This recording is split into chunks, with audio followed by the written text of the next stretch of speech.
سورہ بقرہ آیت نمبر 40 رکوع نمبر 5۔ اعوذ باللہ من الشیطان الرجیم، بسم اللہ الرحمن الرحیم۔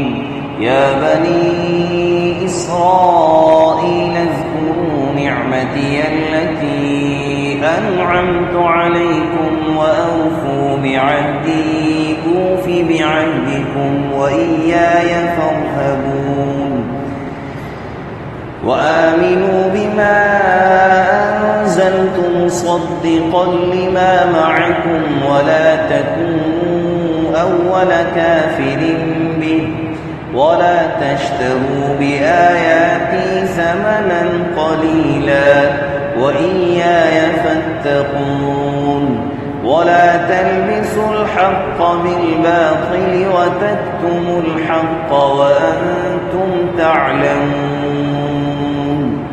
صدق اللہ العظیم۔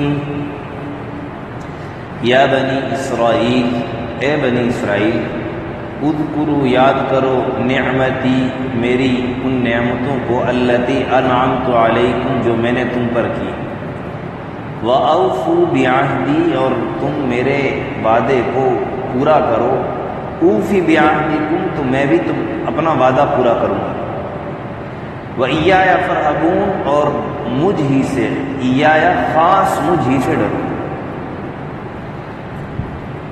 وَآمِنُوا اور ایمان لاؤ، بِمَا أَنزَلْتُ مُصَدِّقًا لِمَا مَعَكُمْ اس کتاب پر جو میں نے نازل کی، مُصَدِّقًا لِمَا مَعَكُمْ یہ کتاب تصدیق کرنے والی ہے اس کتاب کی جو تمہارے پاس ہے، وَلَا تَكُونُوا اور مت ہو اول کافر بھی پہلے اس کے انکار کرنے والے، وَلَا تَشْتَرُوا بِآيَاتِي اور مت بیچو میری آیتوں کو ثَمَنًا قَلِيلًا تھوڑی قیمت پر، وَإِيَّايَ فَاتَّقُونَ اور خاص مجھ ہی سے بچتے رہو یا مجھ ہی سے ڈرتے رہو، وَلَا تَلْبِسُوا الْحَقَّ بِالْبَاطِلِ اور حق کو سچ کے ساتھ یعنی حق کو باطل کے ساتھ مت ملاؤ، وَتَكْتُمُوا الْحَقَّ اور حق کو مت چھپاؤ، وَأَنْتُمْ تَعْلَمُونَ اس حال میں کہ تم جانتے ہو۔ شروع میں اللہ رب العزت نے سورہ بقرہ کے ابتدا میں متقین کا تذکرہ، پھر منافقین خالصتاً کافروں کا تذکرہ، پھر منافقین کا اور ان کی غلط کاریوں کا تذکرہ، پھر اللہ تعالیٰ نے یا ایھا الناس اعبدوا ربکم سے تمام مسلمانوں کو مخاطب کر کے فرمایا کہ میری ہی عبادت کرو، پھر اس کے بعد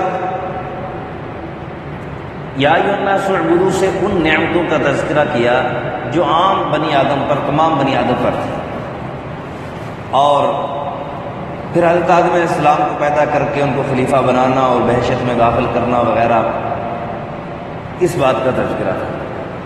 اب آج کی جو آیات ہیں ان میں بنی اسرائیل کا تذکرہ ہے، خاص کر بنی اسرائیل کو مخاطب کر کے کہا گیا ہے، اور خاص نعمتیں جو وقتاً فوقتاً پشت در پشت جو ہے وہ بنی اسرائیل پر اللہ کی طرف سے آتی رہی، اور انہوں نے جو پھر کفران نعمت کیا، ان سب باتوں کو اب اس کے بعد تفصیل سے ذکر کیا جائے گا، اور بنی اسرائیل کی جو چالیں ہیں، ان کی جو اپنے بات کر کے اس سے پھر جانا، اپنے وعدے سے انکار کرنا، اپنے جو ہے نا وہ قول سے پھر جانا، ان باتوں کا تذکرہ، بنی اسرائیل کے واقعات کا تذکرہ اس کے بعد سے شروع ہوتا ہے، کیونکہ بنی اسرائیل تمام فرقوں سے بنی آدم میں ممتاز ہے، اور یہ بنی اسرائیل ہی اہل نبوت کو اور انبیاء اکرام کو پہچاننے والے سمجھے جاتے تھے، کیونکہ ان میں بہت زیادہ انبیاء اکرام تشریف لائے۔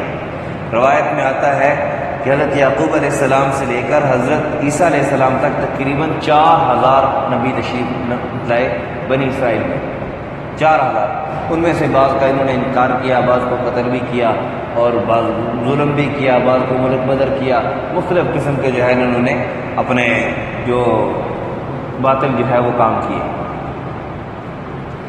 نبی اکرم صلی اللہ علیہ وسلم جب مبعوث ہوئے اور انہوں نے نبوت کا اعلان کیا تو سب کفار مکہ کی نظریں جو ہے وہ عرب کی ان بنی اسرائیل پر تھیں، کیونکہ ان میں نبی زیادہ گزر چکے تھے، یوں سمجھیں کہ ان کو اس چیز کا تجربہ تھا کہ کون نبی ہو سکتا ہے کون نہیں ہو سکتا. پھر یہ اہل کتاب تھے، ان کے پاس کتاب موجود تھی، اور اس کتاب کے اندر نبی اکرم صلی اللہ علیہ وسلم کے تشریف لانے کی، ان کے مبعوث ہونے کی پیشن گوئی بھی موجود تھی، اور نبی اکرم صلی اللہ علیہ وسلم کی جو صفات ہیں، ان کی جو خاص موٹی موٹی نشانیاں ہیں، وہ بھی اس کے اندر موجود تھیں. تو تمام اہل عرب کی ان پر نظر تھی.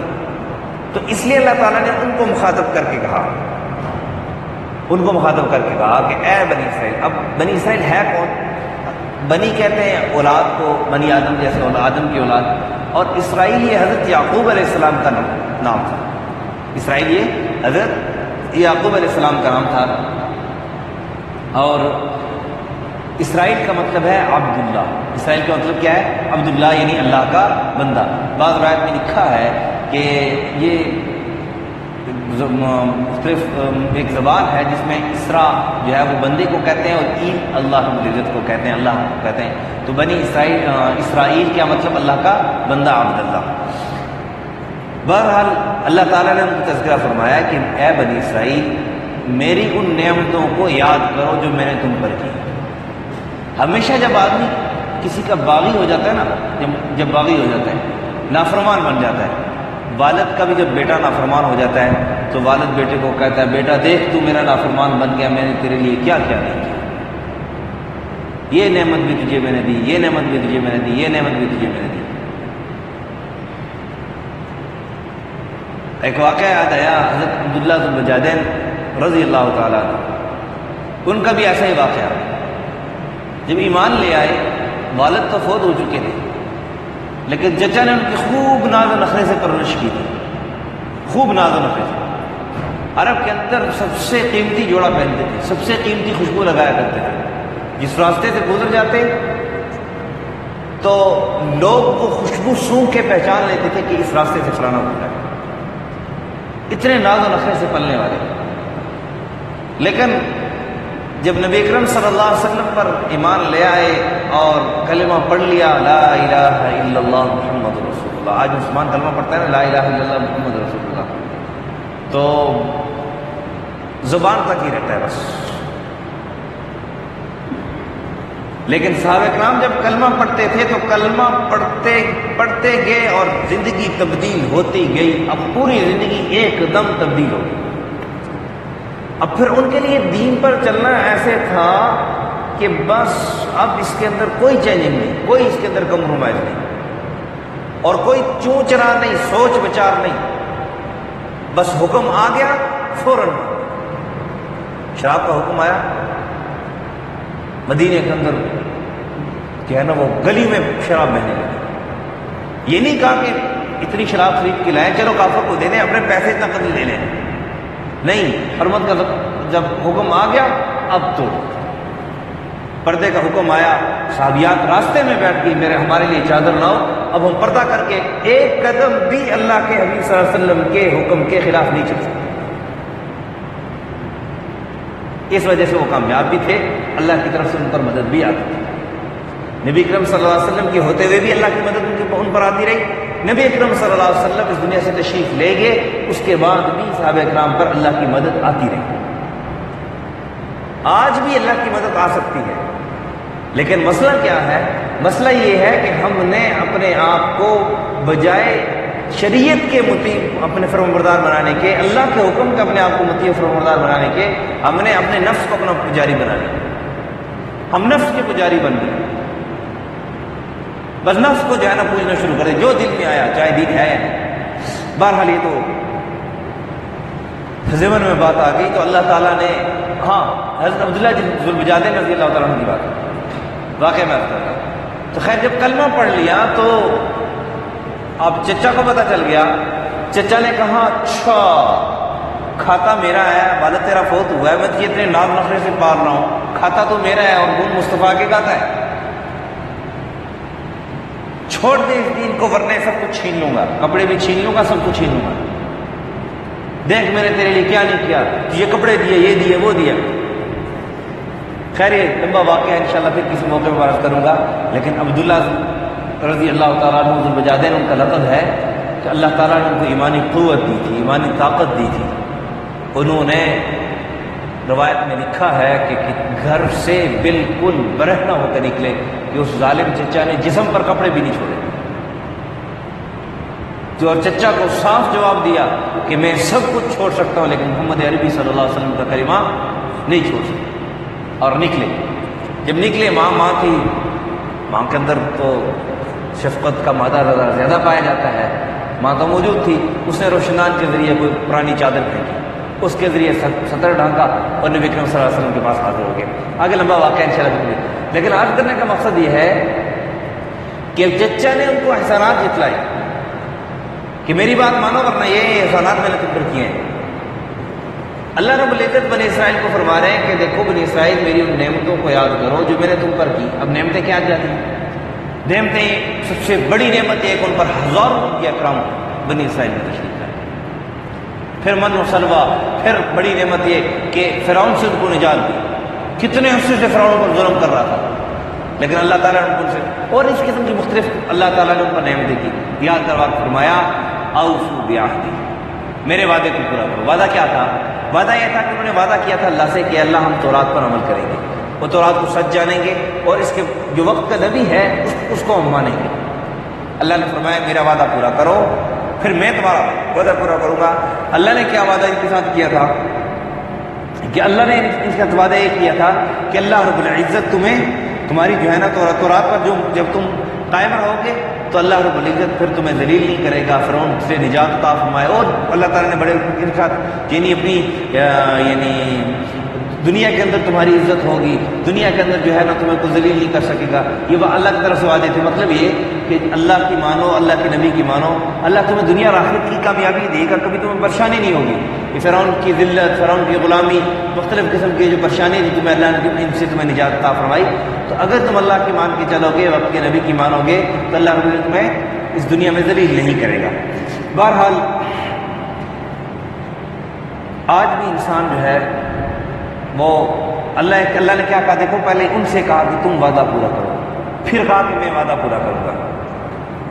پہلے بنی اسرائیل سے کہا کہ تم وعدہ پورا کرو میرے وعدے کو پورا کرو، پھر میں تمہارا وعدہ پورا کروں گا۔ انسان بھی آج ہے پہنچا ہوا ہے، مسلمان بھی، امت محمد صلی اللہ علیہ وسلم، ہم بھی کیا کہتے ہیں کہ پہلے ایسا ہونا چاہیے کہ اللہ کی طرف سے ڈھیروں نعمتیں آئیں، چھپر جیرا پھٹ کے اللہ کی طرف سے نعمتیں برسیں، پھر ہم سوچیں گے کہ ہم دین پر چلیں یا نہ چلیں۔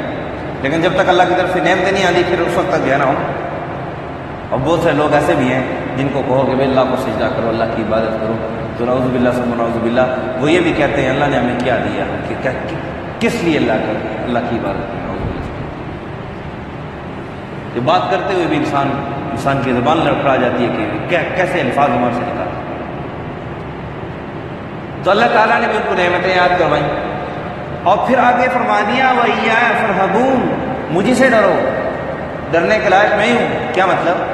کہ تم یہ جو تورات ہے اس کو تم بدل کے پیش کرتے ہو، یا نبی اکرم صلی اللہ علیہ وسلم تشریف لا چکے ہیں اور تمہاری تورات کتاب کے اندر نبی پاک صلی اللہ علیہ وسلم کی تصدیق پیشنگوئی موجود ہے اور واقعی یہ ان پر صادق آتی ہے، تم اس بات کو مت چھپاؤ کفار مشرکین کے ڈر سے کہ وہ ان کی طرف سے پھر ہمیں تحفے تحائف نہیں ملیں گے۔ یہ کرتے یہ تھے نا کہ مال جو بڑا ہوتا مالدار ہوتا اس کے لیے ایسے کرتے، آگے اس کا تذکرہ بھی آئے گا، اس کے لیے حکم تبدیل کر لیتے اور کہتے نہیں تمہارے لیے یہ حکم ہے، اس سے پیسے لے لیتے، نظر و نیاز لے لیتے، اور جو کوئی دیکھتے کہ یہ مالدار نہیں ہے غریب ہے اس کے لیے حکم کوئی اور ہوتا، اس کے لیے حکم سخت ہوتا۔ بہرحال اللہ تعالیٰ نے ان کو کہا کہ یہ مشرکین اس بات سے نہ ڈرو کہ تم حق بتاؤ گے، لوگوں کو سچ بتاؤ گے تو تمہاری پھر معیشت کمزور ہو جائے گی، پھر تمہاری جو ہے نا وہ تمہیں پیسے کہاں سے آئیں گے، رزق تمہیں میں دینے والا ہوں، وَإِيَّايَ فَارْهَبُونَ، خاص مجھے سے ڈرو۔ اور پھر کہا قرآن پر وَآمِنُوا بِمَا أَنزَلْتُ مُصَدِّقًا لِمَا مَعَكُمْ کا مطلب کیا ہے؟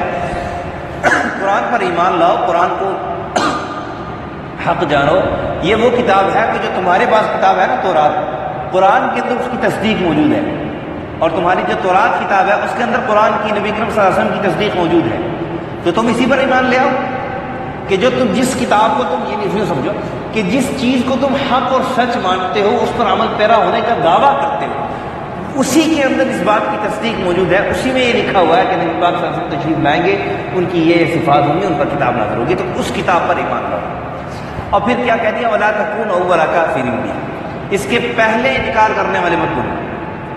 کیا مطلب کہ جو وہ آدمی شر کی جڑ بنتا ہے، شر کی ابتدا کرتا ہے، تو آنے والے جتنے بھی اس شر کام کو کریں گے، اس گناہ کے کام کو کریں گے، ان سب کا وبال اس ابتدا کرنے والے پر بھی ہوگا۔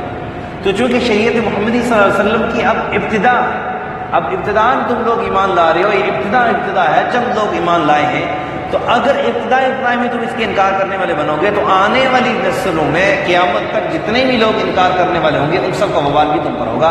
وَلَا تَكُونُوا أَوَّلَ كَافِرٍ بِهِ۔ اور پھر ان کو نصیحت یہ بھی کر دی وَلَا تَشْتَرُوا بِآيَاتِي ثَمَنًا قَلِيلًا۔ کیا مطلب کہ تمہیں پتہ ہے کہ قرآن کتاب ہے، سچ کتاب ہے، نبی کریم صلی اللہ علیہ وسلم حق اور سچ ہے، اس کے باوجود تم لوگوں کو بدل کر جو ہے نا وہ تورات میں تبدیلی من گڑت باتیں لکھ کر لوگوں کو پیش کرتے ہو، یا یوں سمجھے کہ غریب کے لیے جیسے میں نے عرض کیا کہ اور حکم اور مالدار کے لیے اور حکم پیسے لے کر اپنے تم حکم تبدیل کرتے ہو پیسے لے کر، ایسا مت کرو۔ اور پھر فرمایا وَإِيَّايَ فَاتَّقُونِ، مجھ ہی سے یعنی اس حکم کو تبدیل کرنے سے بچتے رہو ورنہ میرا عذاب تو بڑا سخت ہوتا ہے اللہ کا۔ وَإِيَّايَ فَاتَّقُونِ، اور مجھ ہی سے ڈرتے رہو۔ فتقون بھی ڈرنے کا مطلب ہے تقوی اختیار کرنا یعنی گناہوں سے بچنا، اور فرحبون کہتے ہیں ڈرنا، اللہ سے ڈرنا، اللہ کا خوف دل کے اندر ہو۔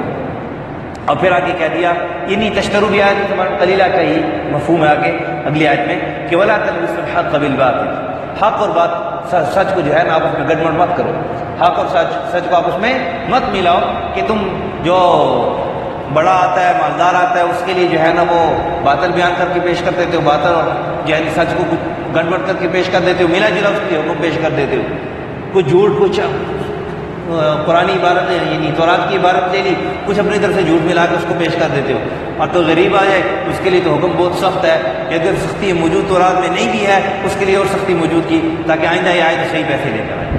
کہا ولا تلبسوا الحق بالباطل وتكتموا الحق، اور حق کو مت چھپاؤ، حق کو مت چھپاؤ۔ حق کو مت چھپانے کا کیا مطلب کہ تمہیں پتہ ہے کہ قرآن سچ کتاب ہے، تمہیں پتہ ہے کہ نبی کریم صلی اللہ علیہ وسلم حق اور سچ ہے، یعرفونہم کما یعرفون ابناءہم، ایسے جانتے تھے نبی کریم صلی اللہ علیہ وسلم کو کہ اور ان کے دین کو کہ جیسے اپنے اولاد کو جانتے لیکن اس کو چھپاتے تھے۔ فرمایا وانتم تعلمون، جانتے بوجھتے تم حق کو جانتے اس کے باوجود حق کو چھپاتے ہو، ایسا مت کرو۔ آگے ان کی جو ہے نا وبال کا تذکرہ بھی ہوگا۔ یہ تھا ان آیت کا مفہوم کا مختصر خلاصہ۔ یا بنی اسرائیل اذکروا نعمتی التی انعمت علیکم، اے بنی اسرائیل یاد کرو میری ان نعمتوں کو جو میں نے تم پر کی، واوفوا بعہدی اوفی بعہدکم، تم میرے وعدے کو پورا کرو میں تمہارے وعدے کو پورا کروں گا، یعنی تم نے مجھ سے جو وعدہ کیا تھا تم اس کو پورا کرو، میں اس وعدے کو پورا کروں گا جو میں نے تم سے کیا۔ وَإِيَّايَ فَارْهَبُونَ، اور مجھ سے ہی ڈرو۔ وَآمِنُوا بِمَا أَنزَلْتُ مُصَدِّقًا لِمَا مَعَكُمْ، اور ایمان لے آؤ مان لو اس کتاب کو جو میں نے نازل کی، تصدیق کرتی ہے یہ کتاب اس کتاب کی جو تمہارے پاس ہے۔ وَلَا تَكُونُوا أَوَّلَ كَافِرٍ بِهِ، اور اس کے پہلے انکار کرنے والے مت بنو، اس کے پہلے کفر کرنے والے مت بنو۔ وَلَا تَشْتَرُوا بِآيَاتِي ثَمَنًا قَلِيلًا، اور نہ میری آیتوں کو تھوڑی قیمت پر کھوٹے سکوں پر بیچو۔ وَإِيَّايَ فَاتَّقُونِ، بس مجھ ہی سے بچتے رہو۔ وَلَا تَلْبِسُوا الْحَقَّ بِالْبَاطِلِ، اور مت ملاؤ صحیح میں غلط۔ وَتَكْتُمُوا الْحَقَّ، اور سچ کو مت چھپاؤ۔ وَأَنْتُمْ تَعْلَمُونَ، حالانکہ تم جانتے ہو، یعنی جان بوجھ کر سچ کو مت چھپاؤ۔ الحمدللہ رب العالمین والعاقبۃ للمتقین، والصلاۃ والسلام علی اشرف الانبیاء والمرسلین وعلی الملائکۃ المقربین وعلی عباد اللہ الصالحین۔ ربنا ظلمنا انفسنا وإن لم تغفر لنا وترحمنا لنكونن من الخاسرین۔ رب ارحمهما كما ربياني صغيرا، ربنا آتنا من لدنك رحمة وهيئ لنا من أمورنا رشدا، وصلى الله على النبي الكريم محمد وعلى آله۔ جزاك الله خيرا۔